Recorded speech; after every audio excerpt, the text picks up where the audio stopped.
सभी का मंगल और नमस्कार। मुझे थोड़ा हंसी भी आ रही है, लेकिन चीज़ क्या है कि मेरे को कल एक फ़ोन आया और उन्होंने वैसी बातचीत में मेरे को कहा, बोले जब कथा क्यों नहीं कर लेते हो, कथावाचक क्यों नहीं बनते हो, ठीक है ना। ऐसा मुझे पहले भी कुछ लोगों ने कहा, बीच बीच में मैंने कभी ज़्यादा इग्नोर सा ही रखा, मैं कोई बात नहीं, हर एक की अपनी किस्मत होती है। लेकिन वास्तव में उनसे जब मेरी बातचीत हुई तो मैंने उनको यही बताया, कोई बाहर से ही फ़ोन था, तो बातचीत चली। मैंने कहा देखिए, अभी आपने अपने परिवार के बारे में पूछा कि मेरे बेटे का क्या कहते हैं, क्या रहेगा जी, उसका विदेश जाना है कि नहीं, वीज़ा लगा रखा है 2 बार, तो उसका मतलब जो भी कुछ था कुछ रिफ्यूज़ हो गया, जो भी रिजेक्ट हो गया, जैसा भी था सब कागजात पूरे हैं, ठीक है।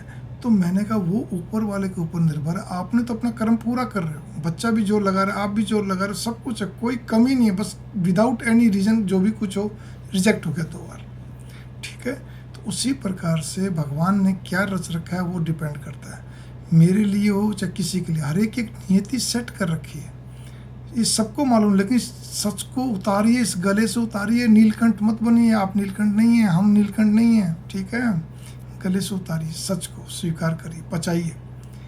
रही बात, मेरी बात जो मेरे को समझ में आई, भक्तमाल पढ़ने से समझ में आई है मेरे को। भागवत महापुराण तो पढ़ते हैं, भक्तमाल पढ़ने से मुझे भगवान ने एक ही चीज़ के लिए बनाया, तुम सरल तरीके से, स्पष्ट तरीके से लोगों की काउंसलिंग करो, जो भी कोई तुम्हारे पास आते हैं, ताकि ज्योतिष के अलावा उनको, ज्योतिष तो सब जगह विद्वान बैठे हुए एक से बढ़कर एक, लेकिन उनको काउंसलिंग के द्वारा उनकी बातों की पुष्टि होती, जिससे उनको संतुष्टि होती। दूसरी चीज़, तुम्हें कथावाचक नहीं बनना है, तुम्हें मुझे रिझाना है।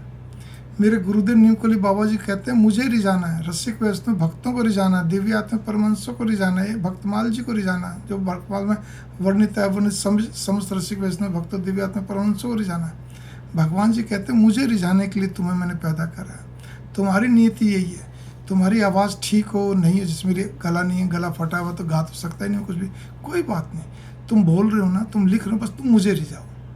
तो मैंने तो इसी में आत्मसात कर लिया है। मंगल कामनाएं, नमस्कार।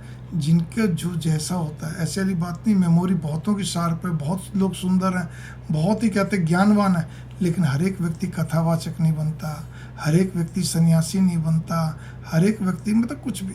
इसीलिए अपने अपने कर्म के हिसाब से नियत सब पहले सेट होती है। हमें लगता है कि हमने मेहनत करी है, हमारा टारगेट वही था, बिल्कुल ठीक है, एकदम सत्य है, मेहनत आपने करी है, टारगेट वही था, लेकिन पीछे से एक स्टार्टिंग जड़ से चलो, रूट से, कभी तो आपके दिल दिमाग में आई होगी कि मुझे इंजीनियरिंग करनी है, मुझे डॉक्टर करना है, मुझे ये वाला काम करना है, मुझे अपने शहर से दूसरे शहर में जाना। वो प्लानिंग जिस समय आपके दिल दिमाग में पैदा हुई होगी, 2 बार कैंसिल हुआ, फिर बार बार उसी चीज़ पर, तो इसका मतलब क्या निकला? इसका मतलब यही निकला कि नियति आपको उस तरफ ले जा रही है। मंगल कामनाएं, नमस्कार। डेस्टिनी कहाँ से कहाँ ले जाती है, अगर सच कहूँ, मैं कहना नहीं चाहता, फिर भी मृत्यु का भी यही है, आप अपने स्थान से बहुत दूर चले जाते हैं, या अपने स्थान पता नहीं कैसे कैसे अलग अलग, ठीक है ना। आप फाइनल डेस्टिनी करके एक फिल्म है, वो एक नहीं, उसके इतने पार्ट बन चुके हैं, उसमें देखिए कैसे कैसे लोगों का होता है।